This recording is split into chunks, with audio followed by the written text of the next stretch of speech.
नमस्कार बच्चों। आज मैं आप लोगों को वर्ग 10वीं की एक कहानी लखनवी अंदाज पढ़ाऊंगी, जिसके लेखक यशपाल जी हैं। यशपाल जी यथार्थवादी लेखक थे। उनकी रचनाओं में आम आदमी के सरोकारों की झलक मिलती है। आम आदमी मतलब जनरल आदमी के बारे में यहाँ पे कहा गया है। फिर सामाजिक विषमता, राजनीतिक पाखंड और रूढ़ियों के खिलाफ उनकी रचनाएं मुखर है। आज जो हम टॉपिक पढ़ाने वाले हैं लखनवी अंदाज, जो कि नाम से ही स्पष्ट होता है कि लखनऊ में रहने वाले लोगों का जो जीने का तरीका है, जो जीवन शैली है, उसी के बारे में इस कहानी में बड़े ही रोचक ढंग से कहा गया है। प्रस्तुत कहानी के माध्यम से लेखक यशपाल ने यह सिद्ध करना चाहा है कि बिना विचार, कथ्य और पात्रों के भी कहानी लिखी जा सकती है। यहाँ उन्होंने एक लखनवी नवाब के माध्यम से उस सामंती वर्ग पर कटाक्ष किया है। सामंती वर्ग जो कि जमींदारी प्रथा को मानने वाले लोग होते हैं, उसी पे यहाँ पे व्यंग किया गया है, जो वास्तविकता से अनभिज्ञ रहते हैं, मतलब हकीकत चीज़ से जो वो अनजान है। तो अनजान रहते हुए बनावटी जीवन शैली का आदी हो चुका है। वर्तमान में भी मतलब आज भी लोग जो हैं परजीवी संस्कृति को अपनाने से पीछे नहीं हट रहे हैं। इस कहानी लखनवी अंदाज में लेखक ने ऐसे नवाब को वरेण्य विषय बनाया है, जो लेखक के समक्ष अपनी नवाबी का प्रदर्शन करते हुए खीरे की फांकों को खाने की जगह सूंघकर रसास्वादन करता है और सूंघते हुए खीरे की एक एक फांक को खिड़की के बाहर फेंकता जाता है। ऐसा करके वह ढकार लेकर वह तृप्त होने का नाटक करता है। तृप्त मतलब संतुष्ट होने जैसा वो नाटक करता है। उसके इस व्यवहार से लेखक सोचता है कि इस तरह तो बिना घटना, बिना विचार और पात्रों के नई कहानी भी लिखी जा सकती है। अब कहानी विस्तार से। मुफस्सिल की पैसेंजर ट्रेन चल पड़ने की उतावली में फुंकार मार रही थी। आराम से सेकेंड क्लास में जाने के लिए दाम अधिक लगते हैं। दूर तो जाना नहीं था। भीड़ से बचकर एकांत में नई कहानी के संबंध में सोच सकने और खिड़की से प्राकृतिक दृश्य देख सकने के लिए टिकट सेकेंड क्लास का ही ले लिया। गाड़ी छूट रही थी। सेकेंड क्लास के एक छोटे डिब्बे को खाली समझकर जरा दौड़कर उसमें चढ़ गए। अनुमान के प्रतिकूल डिब्बा निर्जन नहीं था।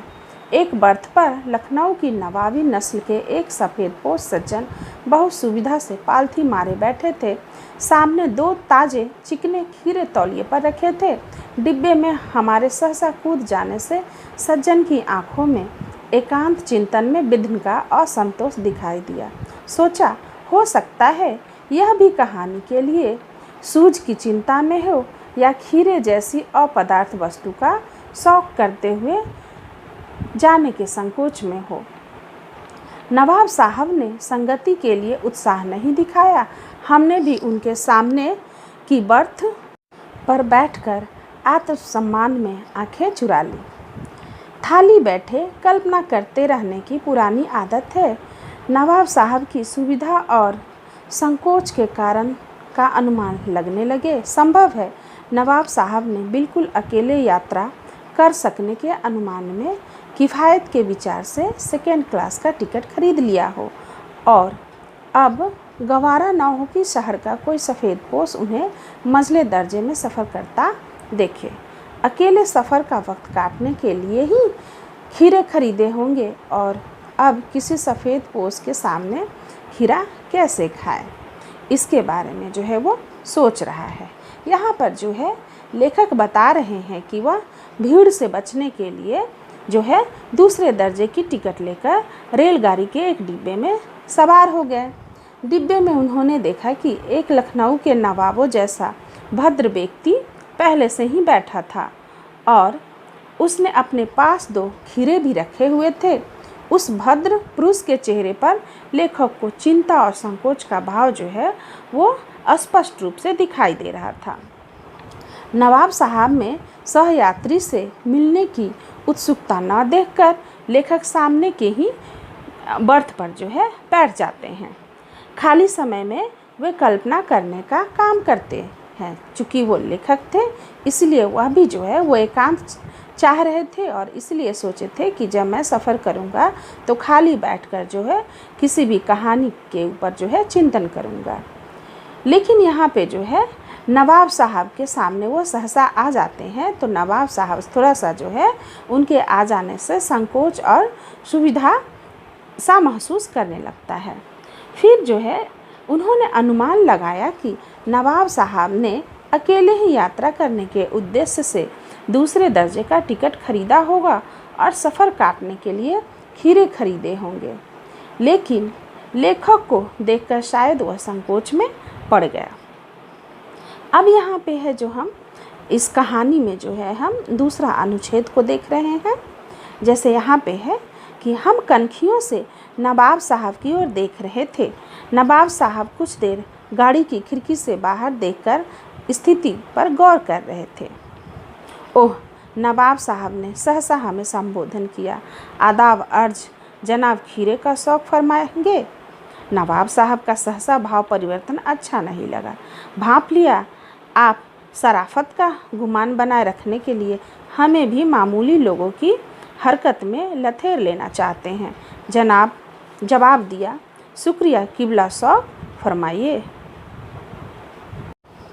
नवाब साहब ने फिर एक पल खिड़की से बाहर देखकर गौर किया और दृढ़ निश्चय से खीरों के नीचे रखा तौलिया झाड़कर सामने बिछा लिया।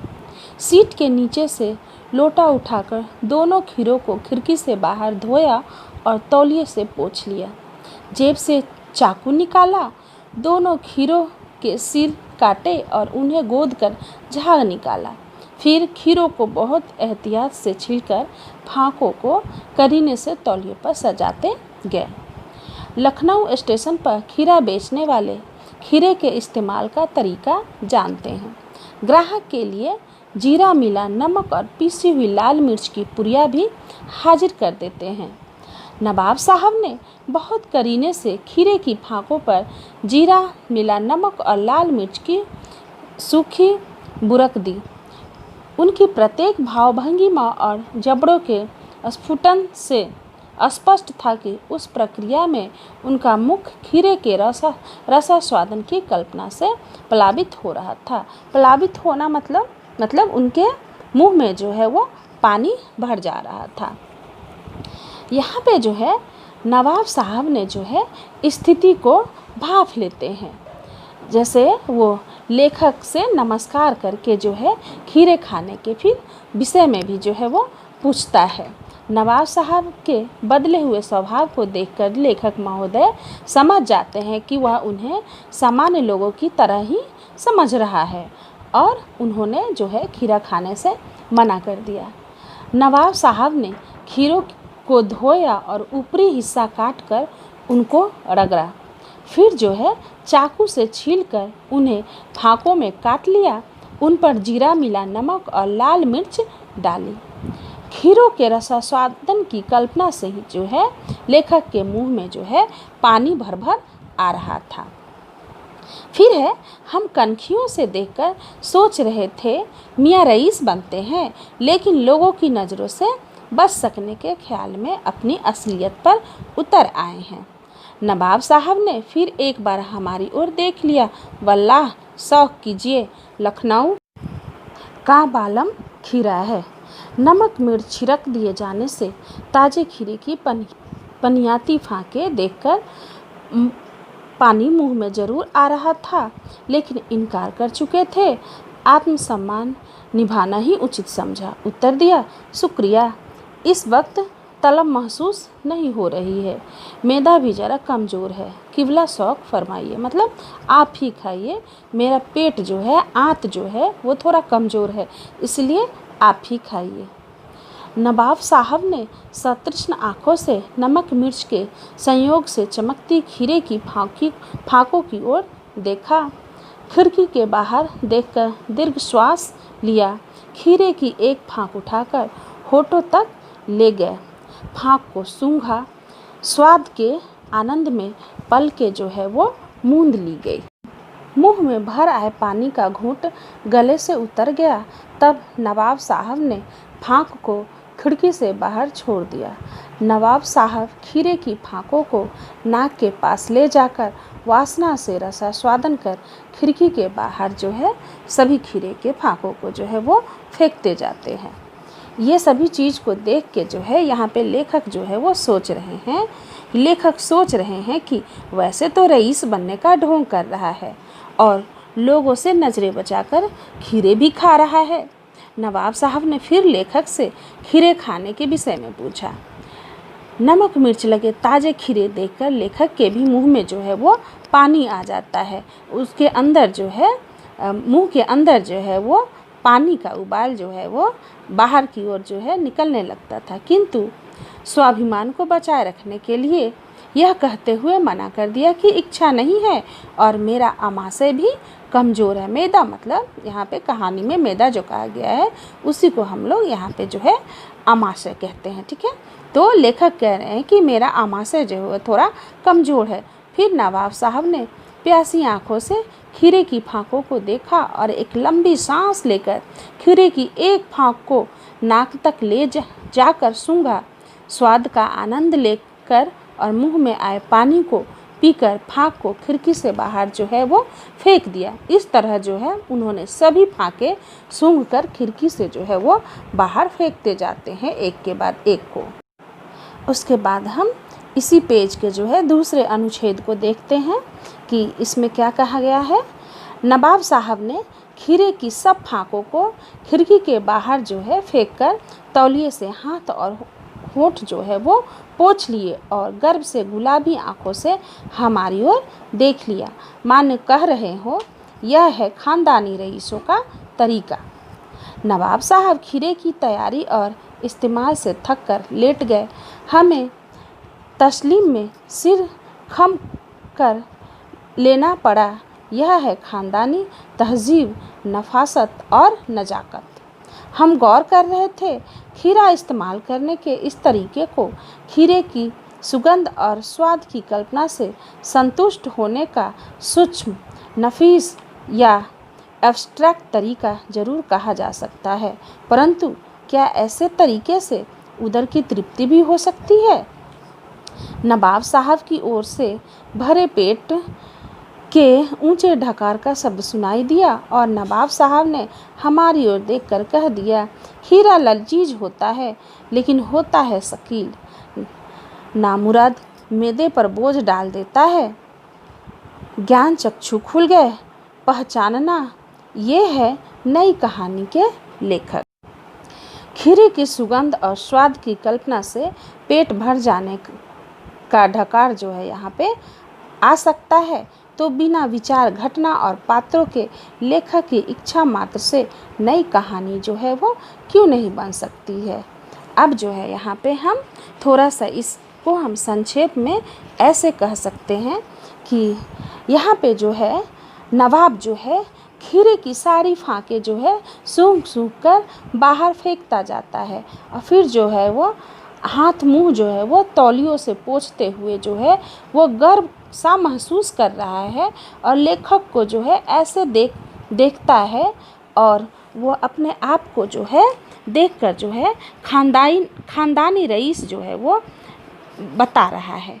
नवाब साहब लेट गए और लेखक ने यह सोचते हुए कि यही है खानदानी शिष्टता, स्वच्छता और कोमलता, अपना सिर उसके सम्मान में झुका लिया। लेखक यह सोच रहा था कि क्या इस सुगंध और स्वाद के सूक्ष्म, बढ़िया और अमूर्त तरीके से पेट की तृप्ति हो सकती है।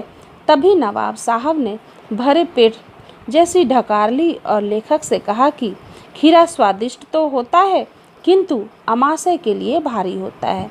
लेखक की सोचने की शक्ति जागृत हो गई। उसे नवाब साहब का यह नई कहानी की लेखक सा प्रतीत होता है। उन्होंने सोचा कि खीरे खाए बिना ही पेट भर सकता है और डकार आ सकती है, तो फिर बिना विचार घटना और पात्रों के एक नई कहानी की कहानी भी जो है वो लिखी जा सकती है।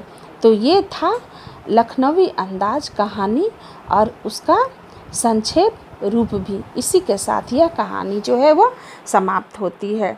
तो मैं कविता बिट्टू सिन्हा आप लोगों से कह रही हूँ कि अगर मेरी यह कहानी पसंद आए तो मेरे चैनल को सब्सक्राइब ज़रूर करें और लाइक भी करें। धन्यवाद।